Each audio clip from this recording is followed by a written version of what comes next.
I am Lisa Singer. I am the Senior Director Event Programming at Media Post, and this is Brand Insider BTS, where I get to pull back the curtain on some of the most influential women marketers today. And with me is Kim Ito. She is the VP of Marketing at Mitsubishi Motors North America. Hey, Kim, welcome.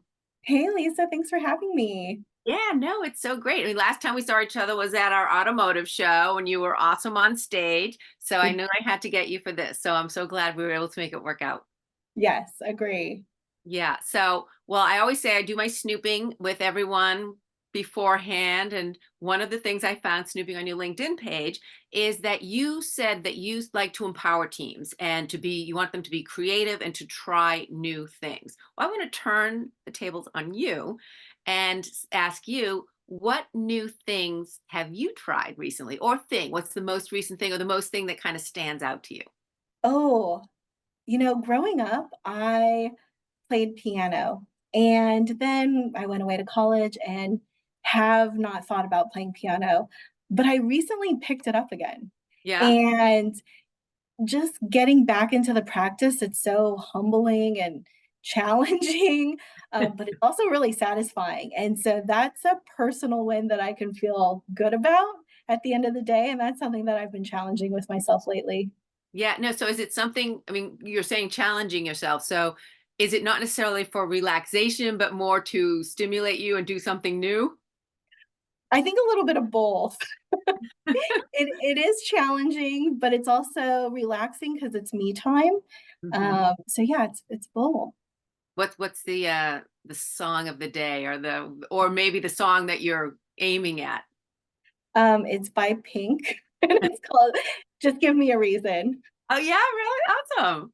Very cool. So have we achieved this or are we still working on it? We're still working on it. It's a work in progress for Well, sure.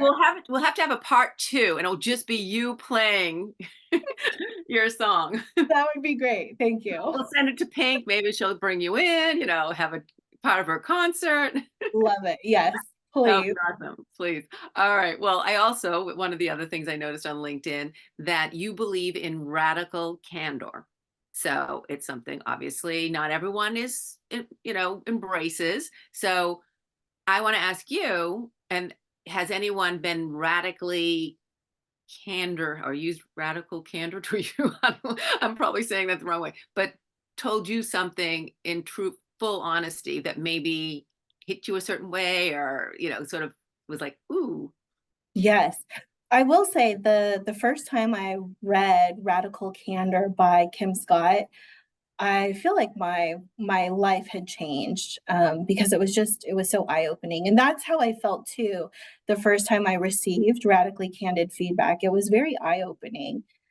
I felt in that moment I was seen, I was validated, and I was heard. And it's not because the feedback was positive. It wasn't all positive. It's because my manager had taken the time to show that they personally cared and they were directly challenging me. And it was that kind and clear, specific and sincere feedback that just, yeah, really validated me. And I do feel if a manager can exemplify those characteristics, they are going to build a team that is trustworthy, they're accountable, and then they're driven to succeed. yeah. Well, I mean, I think it sounds like it's one thing to be directly honest with someone or, telling them whether it's, obviously you want to hear good too, but and the bad or the more negative, but the way they did it instead of it's more constructive, it's more, as you said, you felt heard, you felt seen. So it's not just about being brutally honest. It's No, there's a style that has to go with it. that's right. Honesty doesn't have to be brutal. Right? Yes. Yes. It's that type of feedback where it really is, showing that the manager personally cares.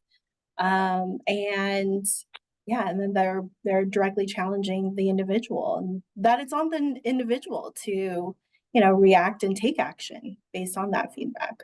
Do you feel like it's true in personal life too? Like, is that something that's necessary? Absolutely. Yes. Radical candor can be applied to every aspect of your life. My husband, my kids, friends, community, like it is it's really good advice. And they'll be like, uh-oh, Kim's at it. Doc, Here she comes again with oh her no. candid feedback. I think it's my time for good. Definitely. Well, I want to get into your history in terms of your job, your career path. And I know you started on the agency side, and you were at Qantas Airlines for a bit, Mhm. and then now at Mitsubishi. And so, talk about that when you were first starting out, back in college, maybe senior Mm. year. What was this your path? Was this what you envisioned? What did you see for yourself? All right, get ready. This is a journey. When I started college, I knew I wanted to be a marketing major. And it was about 2 years into college where I actually fell in love with English literature. I was reading and writing, I was storytelling, I was learning about different cultures and origins. And then, as part of literature, you're recognizing symbolic themes or you're understanding the societal impact on literature. And I changed my major. The problem was when I graduated college, I did not know what to do. And I just so happened to be on an alumni job forum, and there was an open role for a media buying assistant. I went to the interview, had no idea what media buying was, which made for a very interesting interview. I mean, to this day, I still wonder how I actually got the role, but it turned out that the role was at an agency that was a subsidiary of RPA, and RPA was the agency of record for Honda and Acura. And at this smaller agency, I got to shadow everyone. I was reviewing media kits. I was calling media vendors for, signage costs. I was proofreading print ads. I was attending client meetings. I really did get to do a little bit of everything. I loved the job. And about 6 months into the job, they told me, "Thanks for your time. It's time for you to go get a new job." And I mean, I was gutted, right? I was 22 and getting that news, I didn't really understand. Um, but I realized that was their way of saying you're ready for the next chapter. And I landed a job at Saatchi and Saatchi. I was working in media on Toyota. And about 2 weeks into the job, I felt like this was my dream job. I have been looking for a place like this. This is exactly what I want to do for the rest of my life. And again, I'm a young 20 something year old. So I still had like this itch to scratch. There was like this desire to just see if there was something else out there. When I thought back to my college days of reading and writing and storytelling and learning about different cultures, I had really missed that. So I went back to school for my master's in English literature. Wow. And then 2 years later, I found myself missing marketing. But but also I recognized similarities between marketing and, what I liked about English literature. I was building a narrative. I was telling a brand story. I was defining these themes. And Mhm. that's when it really all started to click for me Yeah. that I could use my passion for to drive my career.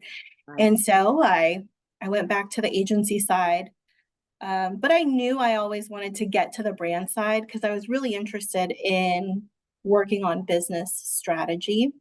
And I landed a job at Qantas Airways, which is an amazing company to work for.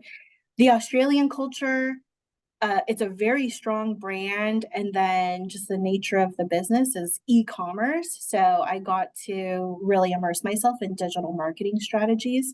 I learned so much from the people in that role that I'm really grateful for. but And then my Mitsubishi. and then, yeah, Mitsubishi, my, Yeah. uh I wanted to get back into automotive, and then coincidentally, the day I looked on MMA 's website, they had just posted an open role, and the rest is history. Oh, that's awesome. I'm curious, what was it about getting back into automotive? I mean, especially as a woman, I don't think it's the case today as much, but I do think there's still levels of it in terms of sort of that male dominated industry. But just talking with so many of you guys who are women, well, I'm not supposed to say you guys, but anyway, so many senior level executives in the automotive industry who are these amazing women. So we're seeing more of that. But again, when you're looking to say get back into the automotive, was that something that maybe made you pause a little bit, or did you see any of that, or what was your experience? I f I wanted to get back into automotive because I felt that I left prematurely. I didn't accomplish all that I had wanted to while I was, in the automotive industry world, and so going back just felt natural to me and something that I had really wanted to do. Is it something that, so say someone else starting today, and as I said, I do believe things are changing and they'll probably continue to change. But say a young woman, or even just any woman who maybe is looking for a career change, looking to get into the automotive industry, what's that advice that you might give that maybe you wished you had heard when you were first getting into it? Mm. Yeah, when I started out, there weren't many women in leadership roles, and so finding that female role model was really hard. I mean, now, like you said, there's the rise of women in leadership roles across the automotive industry, especially with just the prevalence of LinkedIn and social networking that's brought to light so many female leaders in the industry, which has been great. But it really was difficult to see myself in a leadership role in the beginning. And yeah, I was just grateful to have a seat at the table, when I finally made it. But I quickly realized that I have to get over that because now my job is to advocate for others, and get their seat at the table. This is really where the work begins, and also, I mean, I earned my seat at the table. So while I'm grateful to have it, yeah, I also feel like I earned it. Um, but advocating for myself and for other women has been a big part of my journey now. Yeah, I'm curious though, because as you said, when you first started, you didn't see that option. You were just, enjoying your role and enjoying being a part of the automotive industry. You wanted to learn more. But was there a time when it clicked over that I can be that leader? I can be the VP of marketing, or did it just sort of happen? And I'm not saying happen as in you didn't work at it, but I'm just saying, was there a moment where you kind of had to say, I can do this and now I'm going to go for it? Or was it just sort of happening as you went, and then all of a sudden you're like, wow, I'm here at VP of marketing, or Mm, I have that seat at the table. I always wanted it. I always knew that that was my career goal, and I am lucky that I found, you know, the company that I'm at now who recognizes hard work and leadership skills and strategic thinking. I I've just always wanted it, and so there wasn't a time where I felt like, is now the time, is now where I kick it into, third gear. I think that's always been my goal. So getting back to the advice, what would you say to someone? Because you had a varied background, you were agency side, you did work at, Qantas. Um, do you think that's important, or can someone who knows, hey, I love the automotive industry, I'd love to be a part of it, can I just jump in from the ground level and work my way up? Like, what would your advice be to that person just starting to try to get into it? That's a tough question because my journey has been so unique. I would say figure out what you're passionate about right? And, whether that is marketing or the automotive industry, you have to find out what you're passionate about, uh, what you feel good about. I think being your authentic self is really important. The just making sure that you have a set of guiding principles that you stand for and follow is really important. Um, but, I do mentor younger women just starting out in marketing. And a lot of times they're looking for that answer of what is the right path? What path should I take? And I always like put that back on them. Like, what do you want? What do you think you're good at? Where do you see yourself heading? Because there's no right answer. And just that reassurance and that validation is what the younger generation or people starting out they need to hear. Mhm.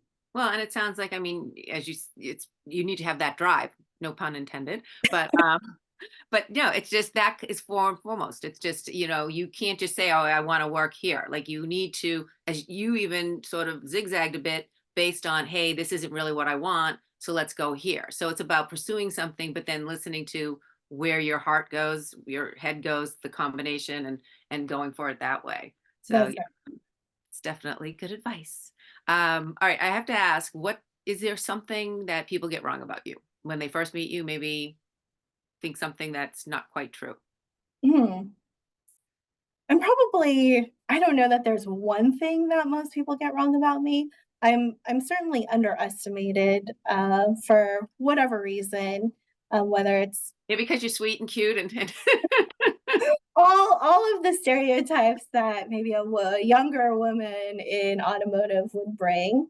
Um, that's yeah, just underestimated. That's that can almost be a what's the word I'm looking for? A weapon, or for lack of a better thought. But like when people go into it thinking, oh, not as you said, underestimating you, and then you can really show them up, or not necessarily. I don't mean it in a negative way, although sometimes it could be that it needs to be, but just like pleasantly surprise them. It's always better to go on the better as opposed to the less in terms of what people think of you.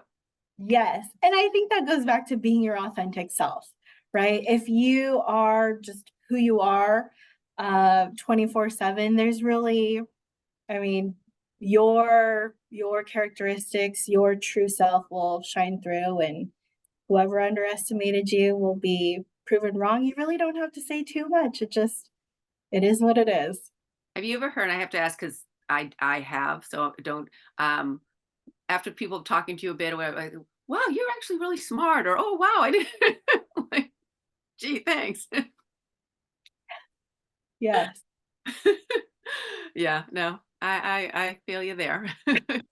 But like, Yeah, and that says more about other people than us, right? yeah. It's So, but like I said, it's always better to be pleasantly surprised. I said, or for the better, than. But then it does makes you do wonder sometimes beforehand, like, what if I was always just there to airhead to you, or so I do go back and forth, but like they think they're saying it and it's a compliment, but it's sort of not, it is, but it isn't. It's one of those backhanded ones.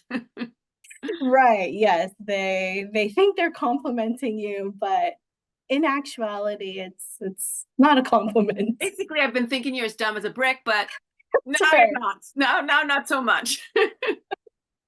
Exactly, yep. All Yeah. right. All right. Well, getting back to Mitsubishi, I always love to like kind of incorporate something of your brand without it being about the brand. So obviously drive your ambition is Mitsubishi's tagline. So I want to ask you what drives your ambition. Oh, And that can be, let me pepper that. It can be in your career goals, not in your job itself, but like in your career goals from now till as moving forward. Or it could also be an ambition on a personal side, like, or it could be one of each. So something that just you have this ambition for, and what drives it. mm. Well, I always wanted to be the head of marketing. So, Okay, uh, Jack. that is a check. Now, what I need to do is master the piano again. So that is next on my list. But That you is know, dot, dot, dot. that's to be continued.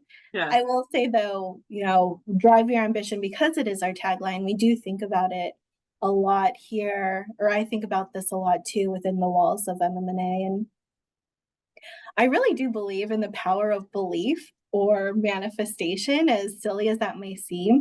What it means, though, is that you're betting on yourself. And I think that is so powerful.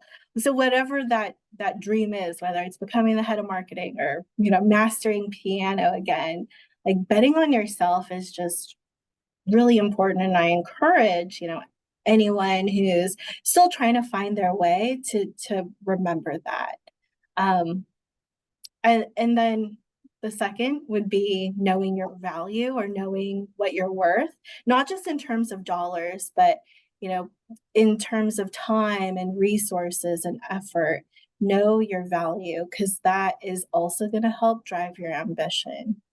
Yeah, no, that's true. Because if you believe in yourself, or I think it's more like you know you can do that, or you should be doing that, or whatever that may be. It's easier to fight for it or push for it, as opposed to if you're questioning yourself, then why should others think you can do it? Exactly. Yes.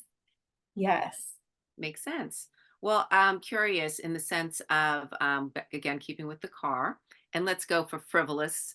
Everyone, that beautiful Sunday wants to just take off, maybe in a convertible, driving, and just go anywhere.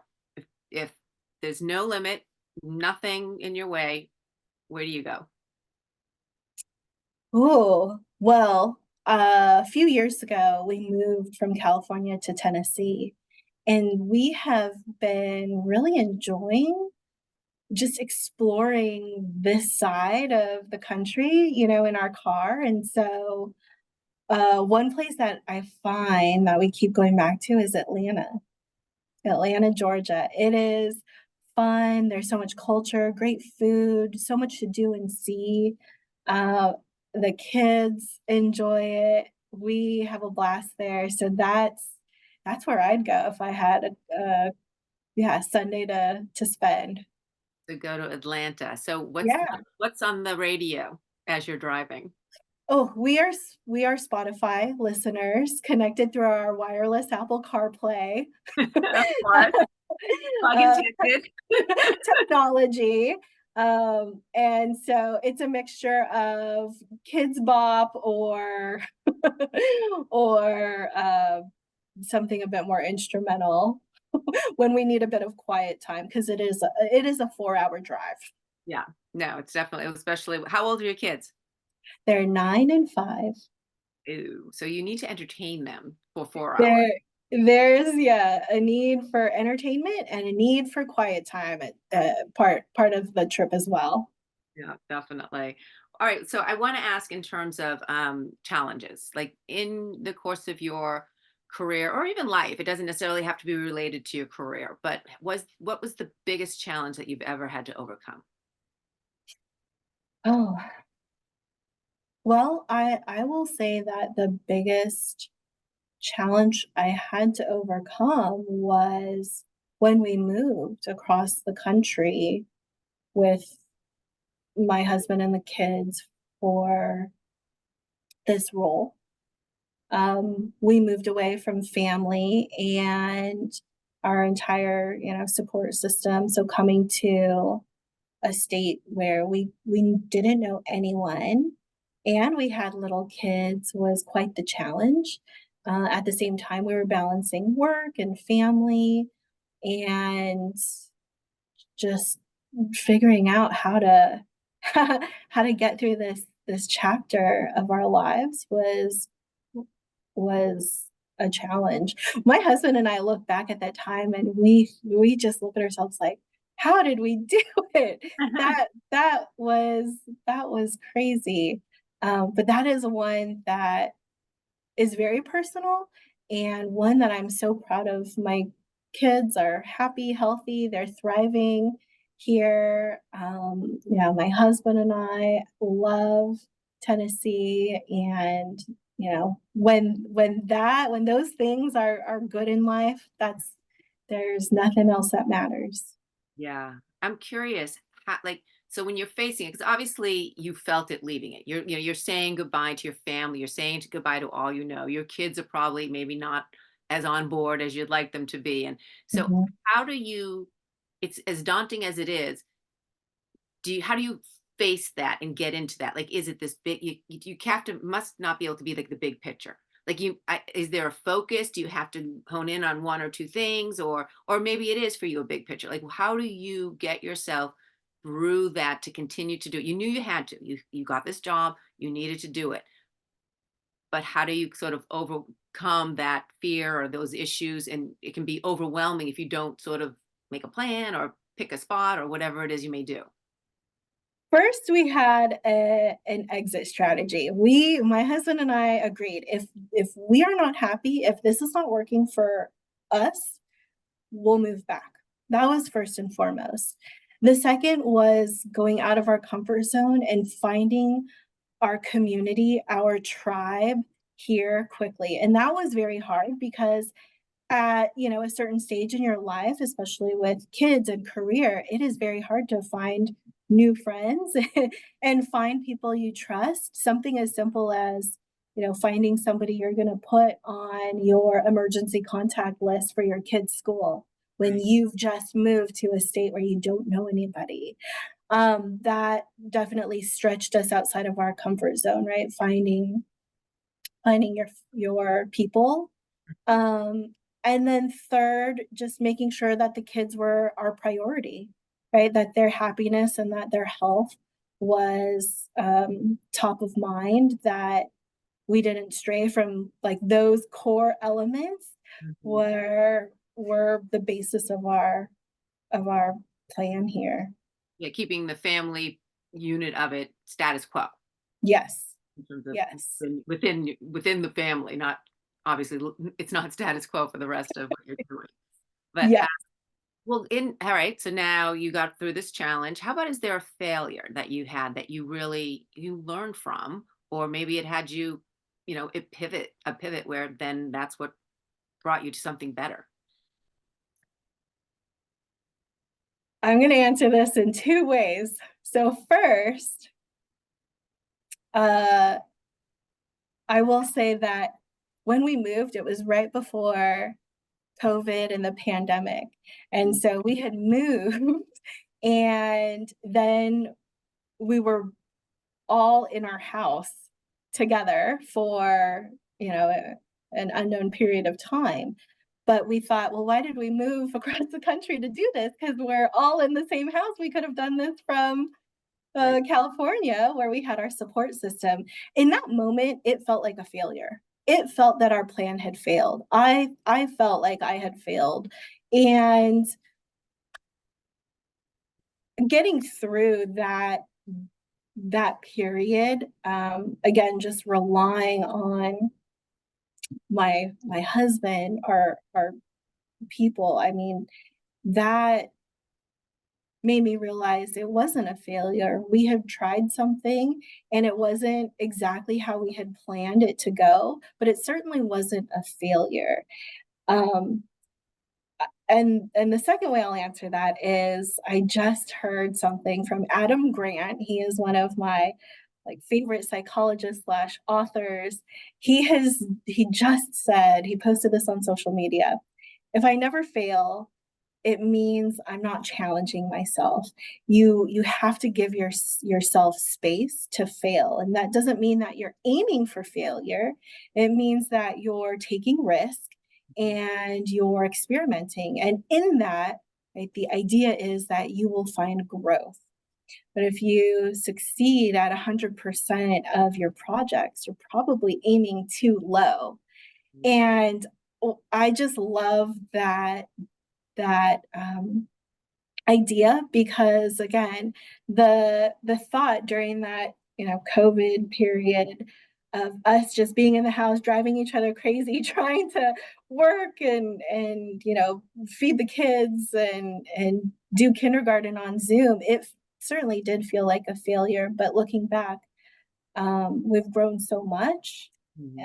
uh, and so glad we did it that, like, that really was the foundation for the success we have today.